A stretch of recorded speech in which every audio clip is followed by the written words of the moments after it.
maa ngi leen di nuyu ku nekk turam ak santam di bëgg nag une minute de silence pour waa Leral point net yi wàññule ko ñu leen di jaale ma leen di ñaan une minute de silence s'il vous plaît. ñu defal leen Fatiha ak qul huwallahu ak benn ñaanal leen yàlla yërëm leen xar leen aljanna ci barke Seydina Muhammad sallallahu alayhi wa sallam. waa Leral point com comme ni mu ko waxee.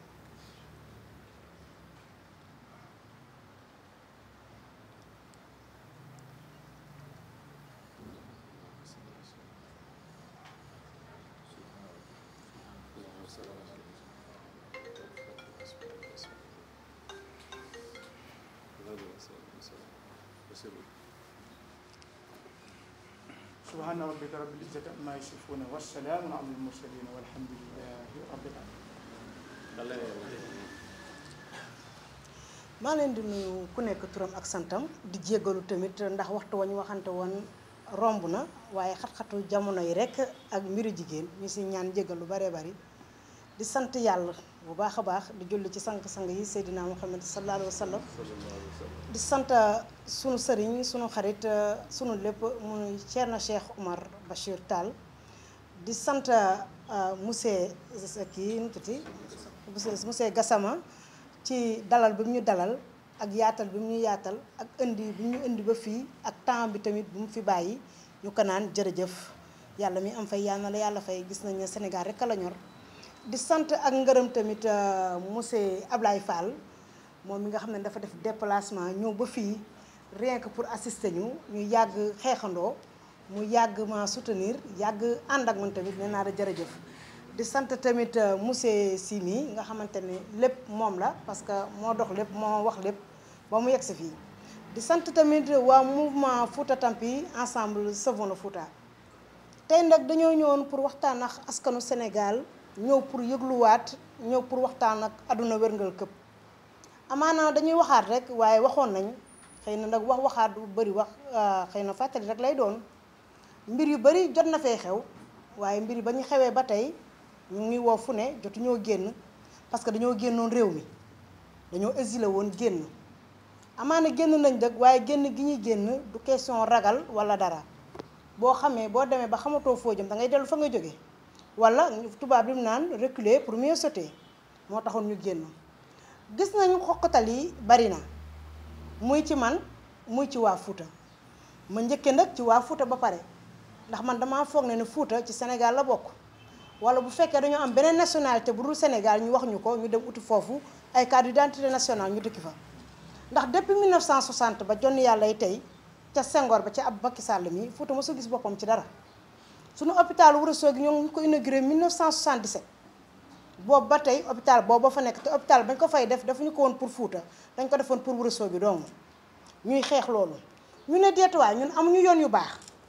mu nawetee ñun ñi tey nawet lañ xam bay dundee waaye ñaanuñu yàlla sax mu gaaw a taw ndax bu tawee ñi nekk ci daanema yow bi dootuñ ñëwati ci ville bi dañuy coupé du monde am nañ ay jeunes macha allah ndax suñuy jeunes ñooy dem ca tool ya ñooy bay xam ngeen ne bay dundee la ñuy dundee waaye ñun suñuy jeunes bu ñu bëggee liggéey dañuy ñëw fii Ndakaaru mbaa ñu dem Saint-Louis mbaa ñu dem Casamance laaj na lu seen liggéey mooy cirage seen liggéey mooy jaay soccu seen liggéey mooy gardiennage léegi nag boole nañ sax njaayum picc ñuy ay jàmbaar nag di xale yu jàmbaare yu bëgg a doon emploi des jeunes ñëpp gis nañ ko 54 milliards lañ ci génnee pourtant Fouta waroon na cee mën a gis boppam waaye Fouta gis ci boppam ñu boole lépp nag ñu toog boo leen gisee ampleur Fouta Tampi am benn ampleur ñëpp di wax parce que Fouta kenn mës koo xam ci revendication Fouta kenn mës koo xam ci mouvement Fouta kenn mës koo xam ci takk morceau yu xonk te ñëpp dañoo jàpp ne son excellence monsieur le président Macky Sall Fouta kii foncier la ñu ne ko déedéet Sall Ngare Ram Tool Bourguédé dangaa jiw kon permis d'occuper lañ la joxoon te gis nañ ne ni nga occupé doyuñu te danañ la ko won incha allahu rabbi ndax dégg nañ la 15 dangay ñëw ñu naan laan dalal ak jàmm sa dëkk la waaye danañ la wane ne Fouta ba woon démb ak bii tey du benn te c'est le grand retour de Fat Ndiaye incha allahu rabbi beneen bi mooy ñun kan moo ñu jàppale ñun am ñaata leader lañ am Fouta ñaata ministre lañ am Fouta ñaata député lañ am Fouta ñaata directeur lañ am Fouta pour ñu gis leen ba sunuy maire pour ñu teg leen ba c'est tout un problème boo soxlaa kayit pour ñu signer la ko doo ko gis ñoom ñëpp ñu ngi seen i bureau fii climatisé ñun ñu nekk fecca naaj ba toog ak sunu ngor rek kenn mësuñoo dégg bu problème amee pour ñu gis leen problème la bu dara amee pour ngeen ñëw te taxawuñu problème la waaye luy ndey di bàyyi nag léegi yéen defalu leen ñu dara ba pare ngeen ne doo leen ñu bàyyi ñu toog suñu coin boo leen ñëwee levée d'urgence dañ ko fay génni samedi lañ wàcce woon levée d'urgence bi dimanche ngeen def seen mobilisation loué seeni nit et tout ndax ba jamonoy baax 16 dañ doon loué ak ay table mais yéen da ngeen loué ay nit indil ñu ba ngeen ñu indilee ay nitam ñun ñu génn ne la ngeen def ànduñu ci ñuy wax pare wuñu ngeen indil ñu ay nervi ñuy dóor ay nit jël ay jaasi xar ay bopp nit jël ay jaas ñu xar ay bopp nit jël ay bar rayal tiire ko ci ay oto ndax nee nañ Fuuta génn nañ nee nañ li ngeen di def ànduñu ci sëgam yéen ak yéen ñi nga xam ne yéen suñuy wajur sëgam yéen ñi nga xam ne yéen nañ amoon yaakaar sëgam yéen ñi nga xam ne yéen ñun ñoo leen faloon ngeen toogoon ndax ñun waruñoo ñun soutenir waruñoo ñun dooleel waruñoo ñoo jàppale yéen nay dellu duñu dóor yéen ay dellu duñu boole ki néew bi ñun xamatuñu leen ci yéen dara menace ngeen mën a de mort façon menace bu ne xam ngeen ma xam naa leen ndax dafa am kàddu gi ma leen di wax nee naa leen doom bu juddoo ba màgg dëbb nu ndeyam rek wàcc na ci yéen laa taataane ci yéen laa nekkoon yéen a ma yar ci yéen laa xamee lu bari maa génn tey jàmbaarloo ak yéen lépp nag ci kaw respect lépp ci kaw dal xuloowuma xeexuñu lakkuñuy pëno saagawuñu manqué wuñu kenn respect waaye dañ leen di xamal ne ba ci Ablaye Sall dañ leen di xamal ne Ablaye Sall yow mii lay tontu nee nga mouvement yi ñuy wax nii existé wul Fuuta président moom Fuuta mooy crédit foncier danañ leen ko wan d'ici quelques jours incha allahu rabbi danañ leen xamal ne Fuuta ba woon démb du Fuuta ba woon tey bu fekkee ne nag da ngeen di nax président Macky Sall danañ leen xamal ne moom ngeen di nax waaye doo leen ñu nax te ñun président mënatuñoo nax mënatuñoo wax dara ñu gëm parce que lu ñu deful ci 7 ans defe naa lu ñu deful ci 9 ans defe naa du ci 3 ans lañ koy def yaa ngi précipité nag naan da ngeen di defar ay tali dama foog ne tali boo demee ba koy defar sax war nañu def étude pour tali bi ñu xool nu muy jaar ak la ca war a dem waaye tali boo xamante ne président day ñëw le 15 moo tax ngeen di yàkkam di def tali pour mu pare bu taw bu ñëwee barrage bu ñëwee tali bi dagg ñu nekkaat ca la ñu newoon ngeen foog ne mën ngeen ñoo nax xam leen ne seen i bopp ngeen di nax naxu leen kenn fii naxu leen kenn seen i bopp rek ngeen di nax beneen bi mooy menace de mort yi nervi yi ngeen di yónni sama kër appel yi def naa plainte ñetti yoon waaye booy plainte nag di plainte nguur day xaw a yéeme du ma plainte kenn guddi yi ma toll nii si jixaat laa nekk te sama bakkan bii jaay naa leen ko te Fuuta rek a ma ñor danañ jóg danañ taxaw danañ xeex sunu àq ak sunu yelleef ba Fuuta la mu war a am mu am ko parce que ñun ñaanu leen ñun ñii ay Fuutanke lañ ay sénégalais lañ dañuy dagg impôt dañuy fay taxe sunuy mbokk ya nekk extérieur dañuy yónnee ñuy def ñun lu ñu am Fuuta sunu waa bitim ne ko fa def kenn defu leen fa dara la ngeen war a def Touba war koo def Tiwaawoon war koo def Njaasaan def ko feneen ak feneen loolu ngeen war a def Fuuta amul leen leneen loo xamante ne war ngeen koo def fii bañ koo def fee ndax ñu nag si Sénégal lañ bokk duñu ñu di jël duñu madame Tam dëkk bii lañu dëkk juddoo fi yaroo fi màggee fier d'être nag Haalpulaar fier d'être Haalpulaar man ànd ak son excellence monsieur le président Macky Sall yow la ñuy interprété direct yow yaa ministre de l'intérieur yéen la ñuy interprété nu mu tudd sax nu mu tudd comment dire Antoine Diome yéen a war a yéen ñu war a aar sunu kaaraanga seeni loxo la ñu ne képp kuy citoyen yéen a ko war a aar ñu ngi may menacé de mort ñu ngi yónnee ay nervi sama kër ba ma génnoon sama kër gi ma jotoon a dëkk fi ñu ma ñëw menacé ma de mort 10 jours laa fa def ma tax woon bees dama obligé bàyyi kër googu dem taxawaat fi may wax ak yéen nii beneen kër laa jëlaat taxawaat bees ndax bu ñu fa ñëwee damaa génn carrément Dakar dem ba Touba ca dëkku Xalifa ba dem nëbbutu fa ma ne leen nag sayee dootuma ndëbbatooti yotax duma ut garde du corps duma bouger mètre bu fekkee nervi yi xam leen yéen a gën a xam ñi ngeen di yónnee yéen a gën a xam ñi ngeen di wax c'est les sales boulots ñu dem di ko def ngeen jégal ma ci kàddu gi vous n'avez qu'à arrêter ñi ngeen di jël seeni nu mu tudd seeni sécurité waa bib di leen di sécuriser gënuñu ñu ndax du jub dëkk bi lañ di revendiquer suñuy droit reyuñu nit jëluñu alalu jàmbur nervi nag boo leen ñu yónneeti wala ku mënti ñëw ci def suñu kaw ak ku mu mënti doon on va riposter te dootuñu ci dawati yotaa man maa leen ko wax man Fane Ndiaye duma ci dawati yotaa ku ñëwati sama kër mbaa di dal sama kaw dina lu ma mën dinaa ko def lu ma yoon may nag ma jël bu nekkee nag tëj ma mooy des di ngeen ma tëj bu fekkee rey ma nag jàll du sàkk ci fanweer di rek ci fukk ak juróom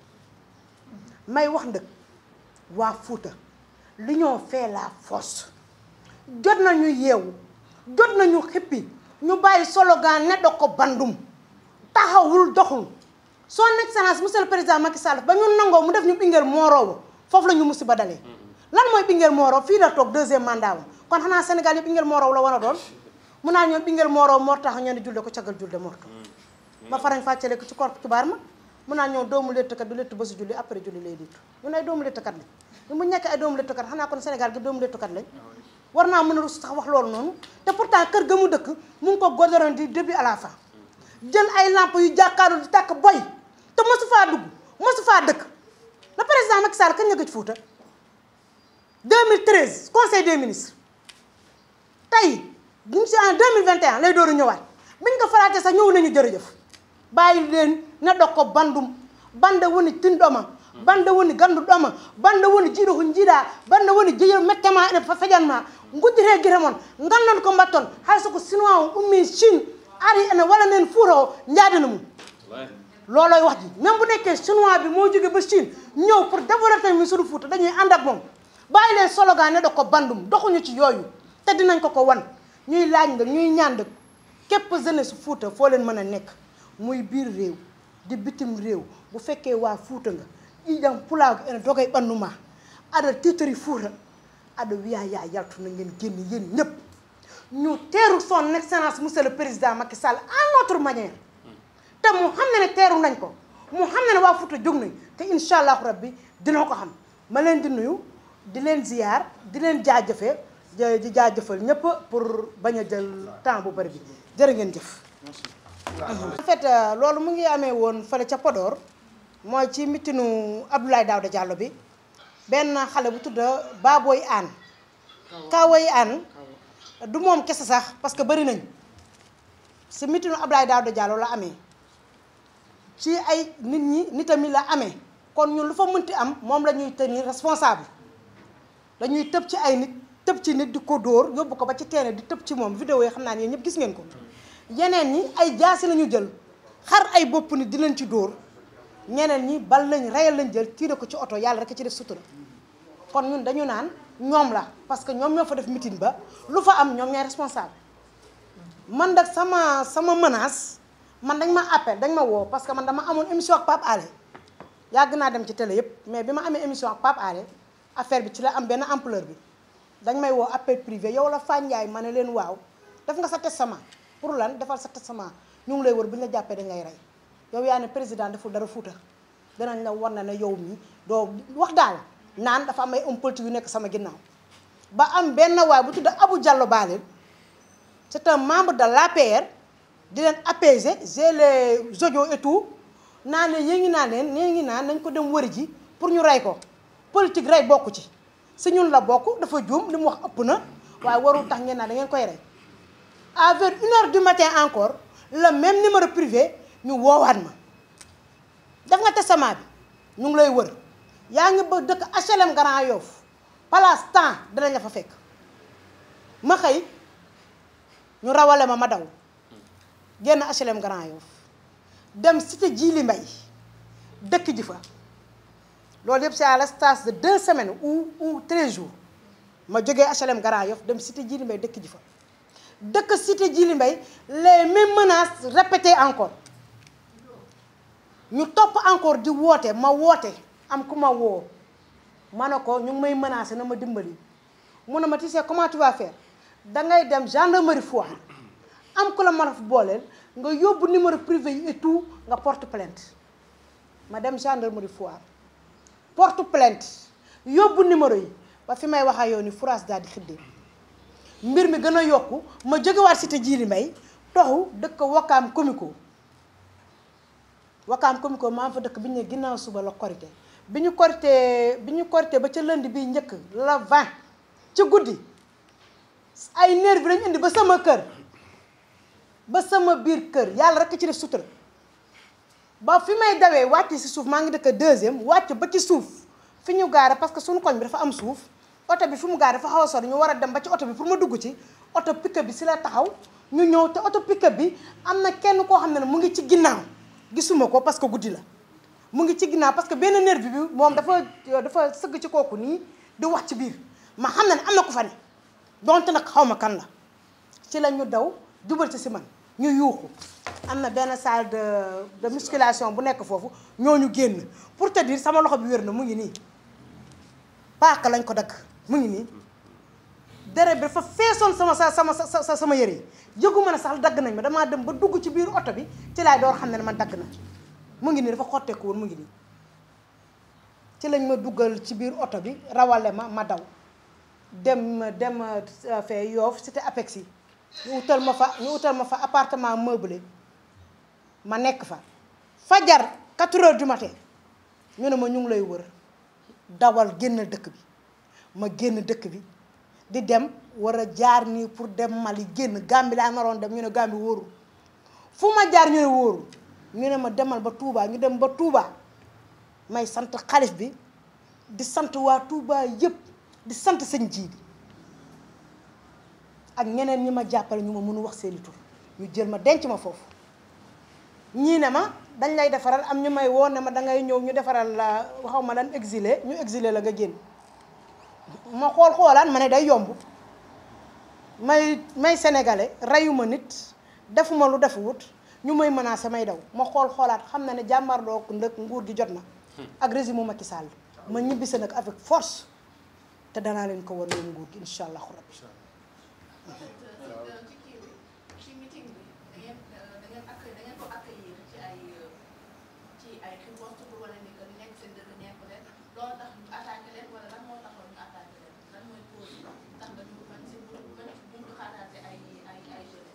waaw dañ leen a accueillir ak morceau yu xonq xam nga dañoo ne fii nii boo amee sa naqar takkal lu xonq donte nag président moom nee na moom lu xonq mënu koo gis mais ñun am nañ droit takkal lu xonq am nañ droit defar suñuy t-shirt sol defar nañ suñuy t-shirt sol taxaw ci mbedd ci tali yépp ak suñuy balankaar et tout ne li ñuy def neexuñu loolu la du leneen.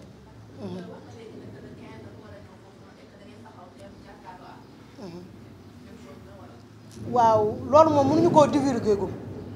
waaye moom dina xam ne ñëw na te dina xam ne dina fa fekk waa Fouta incha allah rabbi waaw mais boobu noonu beneen façon lay doon mënuñu koo génnee gum waaw.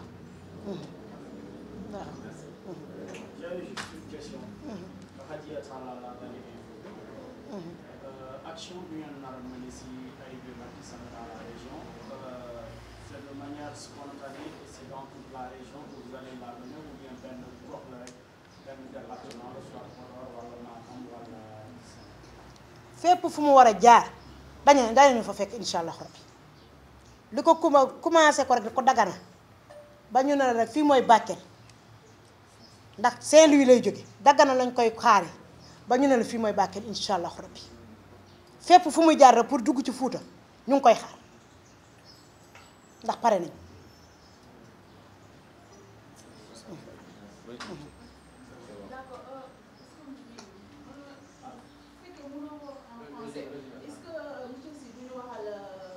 question yi bien sûr.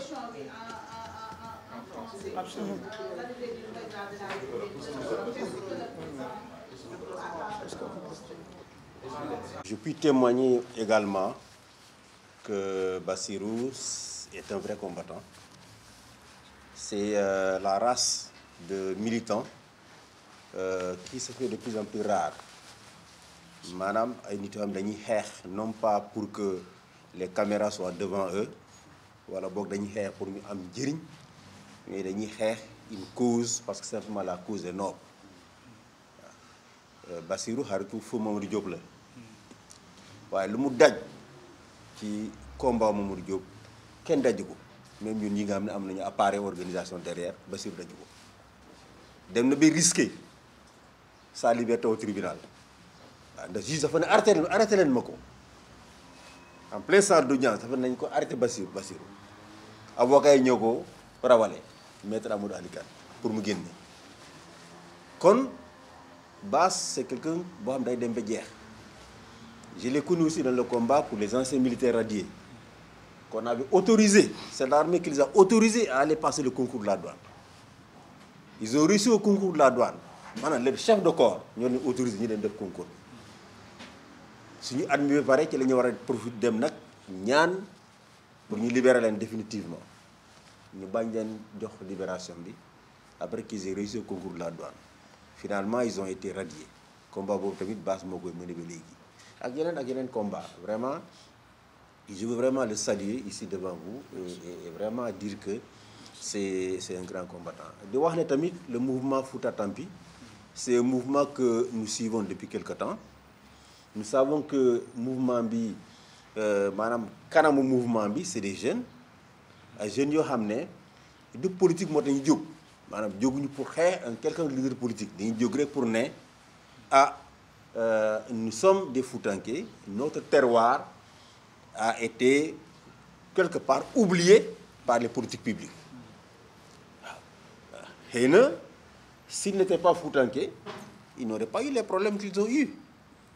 Parce que ce genre de mouvement, on en trouve partout ailleurs. On en trouve dans les régions de la Casamance. On en trouve Tambacounda, Fenen. Peut-être que parce que dans la tête de certains leaders politiques de la région, Fouta c'est un titre foncier. Ce titre foncier, kenn war la fa contester. Je crois que loolu moo andi violence bi. Voilà. On pense que contestation, revendication warul jóge ci titre foncier. Loolu nag je pense que ñàkk xam politique ñàkk comprendre politique. waaw ndax politique du rek diw dafa bokk ci ñun. waaye diw moomu nguuram ak régime am dañ ci war a gis suñu bopp du gis rek suñu bopp parce que dañu nommé tel mi nga xam ne dafa dëkk suñu village et cetera waaye dañu war a gis ci développement région bi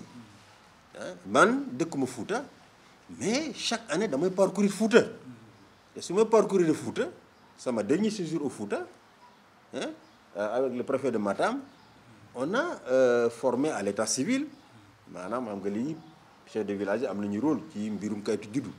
ak préfet Matam on a formé près de 250 chefs de village ku nekk waxtaan ak yow mais tey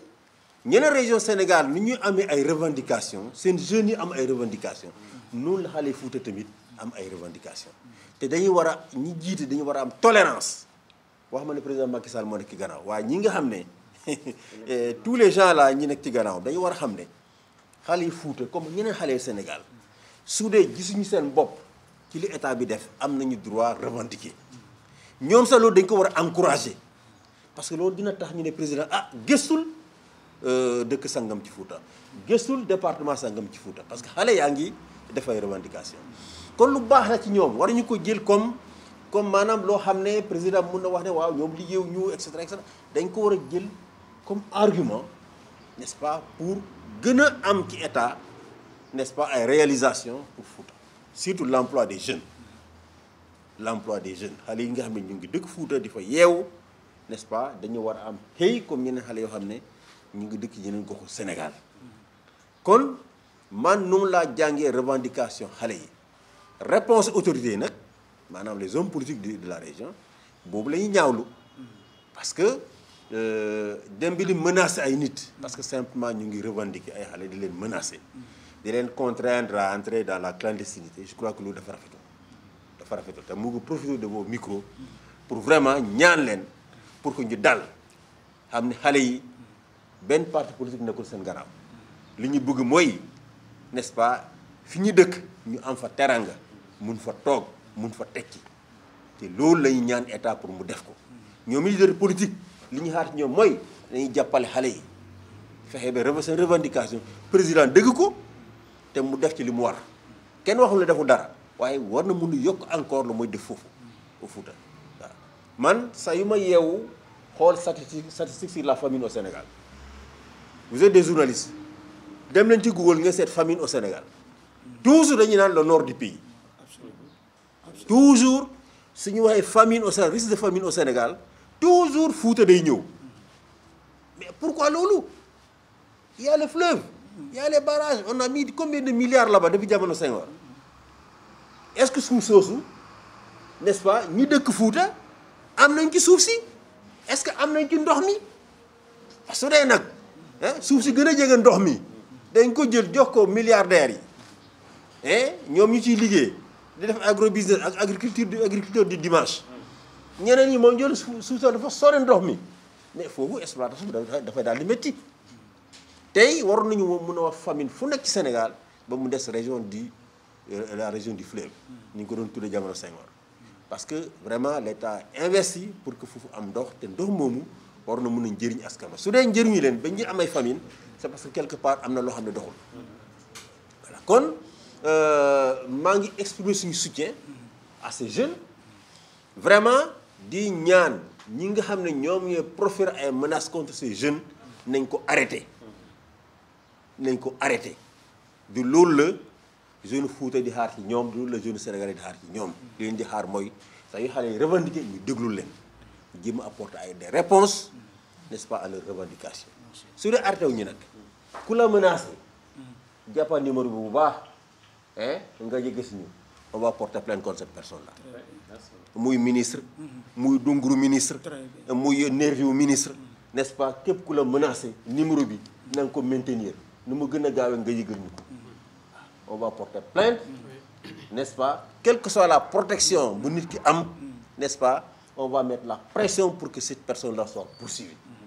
parce que mënuñu nangu muy Bassirou muy keneen ku munte nag ci biir Fouta ñu lay menace parce que day yëkkati sa kàddu di defee revendication loolu charte réew mi constitution moo ñu ko may kon ñuy exprimer wax suñu xalaat di ñaxtu parce que ñi fi teg fal leen ñu toog fii mais dañu war a di ñaxtu ñi ñu dëgg su dee xale yi amuñu droit wax mais président du xam dara ci seen bëgg-bëgg ak problème yi ñu jànkonteel toujours député ñoo fi nekk dañ naan président Fouta daal lépp baax na lépp président daal tout est bon au Fouta saa yu fay demee ñu jël xaalis dafay mobilisation ak ay car ñu tàccu ñu ne ko lépp baax na mais c'est important que président di dëgg genre baatu xale yi pour que mu xam ne n'est-ce pas certes def na fa mais dafa war a yokkaat lu mu fay def kon nous encourageons, nous sommes derrière vous. Et surtout les jeunes qu'on violente là-bas. Voilà loolu la wax violence ça doit cesser waruñu violente benn xale bépp xale boo am na ci biir Fouta dañ la jàpp dóor la ba gaañ la suñu la dóoree rek li nga war a njëkk def mooy demal hôpital wut certificat médical wutal certificat médical ñi la ko def ak ku munte doon quel que soit ministre wala député bu la boot ku ñu gaañ rek am nga droit déposer plainte c'est soo déposer plainte ñu nañu jëli avocat fi Dakar su dee plainte bi Matam la wala Saint-Louis la nañ jël avocat fi mu dem porter la plainte jàppale la waaw kon loolu mun naa ko comme engagement di leen encourager bu leen utiliser doole nag bu leen xeex bu leen sànni xeer n'est-ce pas def leen seen revendication pacifiquement loolu yoon moo leen ko may kenn mun leen ko tere waaw loolu laa waxoon bëggoon wax di leen encourager. Merci directeur. Merci directeur.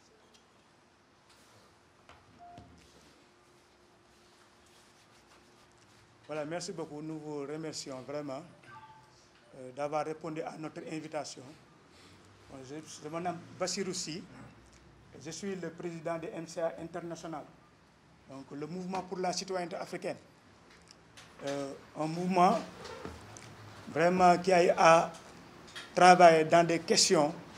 vraiment des droits humains. Et que Amnesty International nous a toujours accompagnés dans nos combats des droits humains. Et je pense que si vous ne connaissez pas le mouvement, au moins vous connaissez l'étudiant Mamadou Diop, qui a été tué à la place de l'Obélisque, et les 13 autres personnes. Donc c'est le mouvement pour la citoyenneté africaine. Derrière Amnesty International, la RADDHO de Alioune Tine à l'époque, de Maître Assane Dioma Ndiaye, Ligue sénégalaise des droits de l'homme, de Maître Abdoulaye Tine, n'est-ce pas, et de Rokhaya Gassama, qui était donc la coordinatrice donc, du collectif des victimes et des parents des victimes des violences préélectorales. Donc nous avons eu à jouer notre rôle de citoyenneté. Jusqu'au tribunal, lorsque l'ancien commissaire central de Dakar, Harouna Sy, a voulu acculer à ses dignités des droits humains. Donc nous avons été jusqu'au tribunal. Donc dénoncer l'injustice. Voilà. Donc grosso modo, c'est ça le mouvement pour la citoyenneté africaine. Ouais. On excelle dans d'autres domaines. Dans le domaine de l'éducation, vous allez dans les îles du Saloum. À Bétinti, par exemple, c'est le mouvement qui a clôturé le mur du CM. Et aujourd'hui également, il y a 17 militaires qui sont radiés dans l'armée. C'est également le mouvement, avec l'appui de Seydi Gassama, directeur de Amnesty International. Donc nous continuons également à compter donc, ces combats. Voilà, aujourd'hui, ce qui nous réunit aujourd'hui, c'est la crise, n'est-ce pas, qui sévit donc, dans le Fouta. Vous tous, vous avez entendu donc mouvement Fouta Tampi. Vous avez vu ce qui s'est passé lors du meeting d'Abdoulaye Daouda Diallo. Mais vous avez surtout, ces temps-ci, vu une dame, une grande dame, franchement parlant, notre Aline Sitoé Diatta à nous le Fouta. Parce qu'Aline Sitoé Diatta, quoi que l'on puisse dire, elle est décédée à l'âge très jeune, à 24 ans.